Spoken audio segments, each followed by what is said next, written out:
As órbitas dos planetas no Sistema Solar parecem estar estáveis e inabaláveis na forma que devem ser. Na verdade, os cientistas não encontraram evidências de mudanças nas órbitas planetárias nos últimos bilhões de anos. É provável que todos os planetas continuem suas órbitas até o momento em que o Sol se expandir para se tornar uma gigante vermelha. Olá, pessoal! No entanto, é possível que algo possa interromper essa estabilidade que tem durado bilhões de anos, como, por exemplo, a Terra saindo de sua órbita. Se isso acontecesse, o que aconteceria com a Terra e com todos nós? Bem-vindos ao nosso canal. Eu sou Deluca e explicaremos tudo a seguir. Então, vamos começar.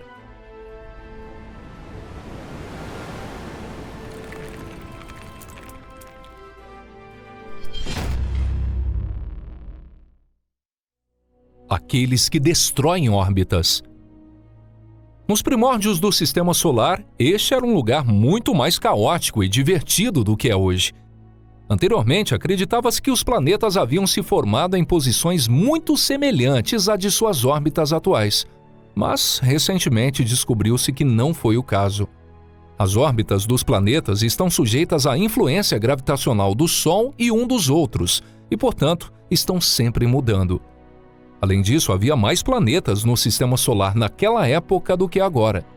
Planetas extras foram expulsos de suas órbitas devido a colisões com outros planetas ou à influência de gigantes gasosos. Atualmente, esses planetas órfãos da galáxia não pertencem a nenhum sistema estelar e vagam pelo núcleo da galáxia, orbitando diretamente ao redor dele, assim como as estrelas. Esses objetos são difíceis de detectar, pois não emitem luz, mas há uma quantidade significativa deles, e o seu número é estimado em superar o das estrelas. Como mencionado anteriormente, as órbitas dos planetas estão atualmente estáveis. No entanto, eventos que poderiam perturbar tudo podem ocorrer. Por exemplo, a entrada de objetos como anãs marrons com cerca de 20 vezes a massa de Júpiter ou superterras congeladas com 5 a 7 vezes a massa da Terra no Sistema Solar. Provavelmente, quando nos damos conta de sua existência, já é tarde demais, e eles já estão dentro do Sistema Solar. Esses objetos podem seguir órbitas hiperbólicas ou parabólicas. Isso significa que eles podem se aproximar do Sol uma vez e em seguida continuar a se afastar, ou podem começar a orbitar, seguindo o princípio de planetas de longo período, retornando a cada poucos milhões de anos. No entanto, isso não é tão importante para nós. O que é muito mais importante é que esses objetos podem entrar no Sistema Solar de qualquer direção, não necessariamente ao longo do plano orbital da Terra, o que poderia causar a ejeção da Terra do Sistema Solar ou sua transformação em um satélite desses planetas errantes. Isso, por sua vez, poderia ser a causa de a Terra ser expulsa do Sistema Solar ou transformada em um satélite de uma dessas superterras congeladas.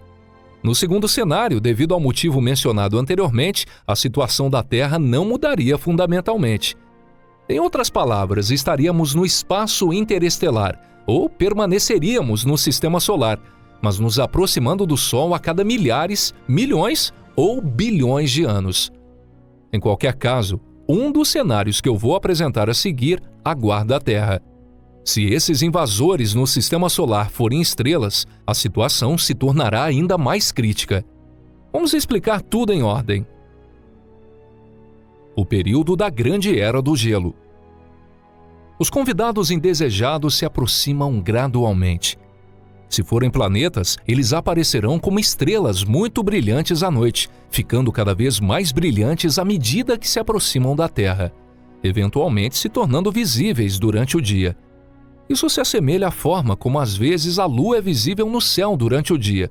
Mas, ao contrário da Lua, esse objeto se aproximará da Terra e se tornará cada vez maior e mais brilhante. O desenvolvimento será semelhante se o intruso for uma pequena estrela, mas eventualmente ela se tornará como um segundo Sol durante o dia, e o céu noturno será coberto por uma luz vermelha sinistra. Pode até ocorrer uma grande mudança climática em grande escala, como o derretimento do gelo, o aumento do nível do mar em todo o mundo e o afogamento de áreas costeiras. Isso por si só seria um grande desastre, mas o pior ainda está por vir.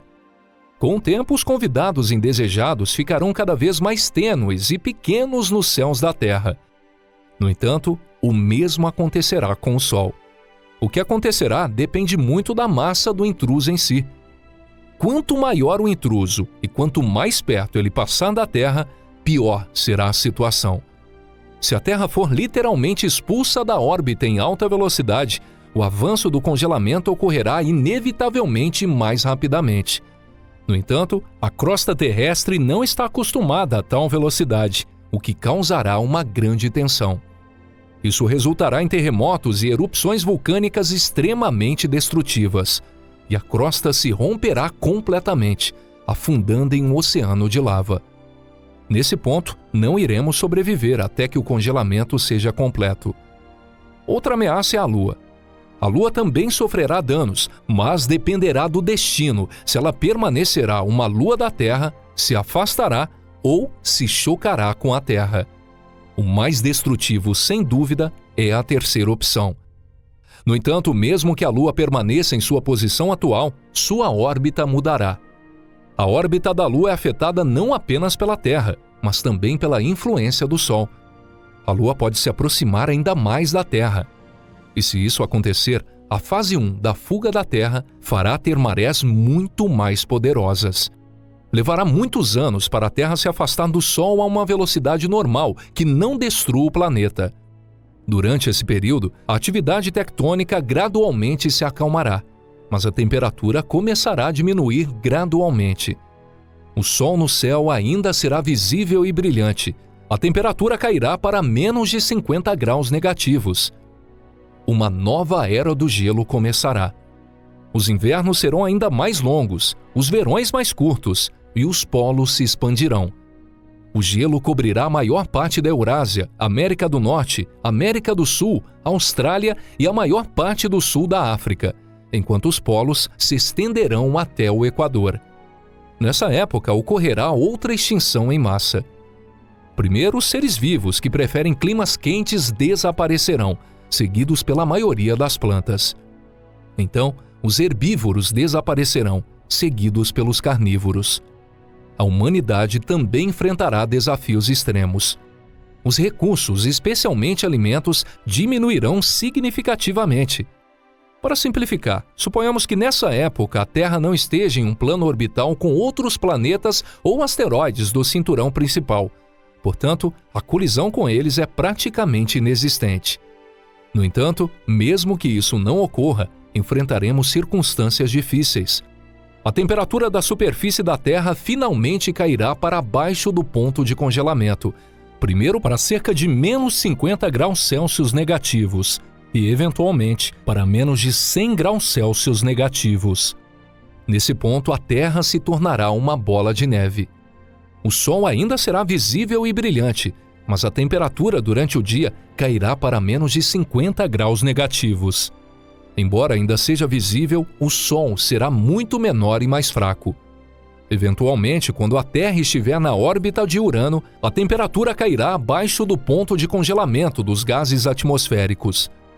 A maior parte dos gases da atmosfera da Terra, nitrogênio e oxigênio, se transformará em chuva e neve na superfície congelada. A Terra temporariamente recuperará uma hidrosfera, mas não será mais uma hidrosfera de água. Eventualmente, o gás atmosférico cobrirá completamente a hidrosfera, e a superfície será composta por um mar raso de gás misturado, com gelo por baixo. Nesse ponto, a humanidade estará nas proximidades da órbita de Plutão, e o Sol será apenas uma estrela brilhante entre muitas estrelas no céu. As estrelas ainda serão visíveis durante o dia, mas não haverá diferença fundamental entre os períodos diurnos e noturnos. Finalmente passaremos pela nuvem de Oort e sairemos do sistema solar. Isso pode nos expor a bombardeios de cometas, mas não terá um impacto significativo na Terra. Algumas crateras podem se formar na superfície de gelo, mas isso importa a essa altura? Nessa época, a vida na Terra terá praticamente desaparecido, exceto por algumas bactérias subterrâneas que não percebem nada, além de chaminés negras no fundo do mar. Portanto, esse é o fim do vídeo de hoje. Obrigado a todos por assistirem até o final. Há mais uma coisa que eu gostaria de dizer aqui nesse final. É que se a humanidade estiver preparada, a vida pode ser preservada. Isso significa que há uma chance de ressuscitar a Terra. Primeiro, se a humanidade puder manter e desenvolver um nível de tecnologia adequado nas condições de um abrigo, talvez seja possível mover a Terra para outra estrela compatível, para que ela entre na zona habitável. Nesse caso, a Terra seria descongelada. Se a humanidade tiver armazenado sementes de plantas, talvez seja possível fazer florescer a Terra novamente. Ou, eventualmente, pode ser encontrada uma estrela compatível e a humanidade poderá se mudar da Terra. Felizmente, sem atmosfera, o lançamento de naves espaciais se torna mais fácil. Mesmo que estejamos em uma situação desesperadora, não foi dada inteligência aos humanos para encontrar uma saída? Bom, e com esse tom otimista, é hora da gente se despedir por aqui, como sempre. E se você achou esse vídeo interessante, por favor, dê um like, compartilhe em suas redes sociais. Pessoal, um forte abraço e nos veremos em breve aqui no canal Pipa. Até a próxima. Tchau, tchau.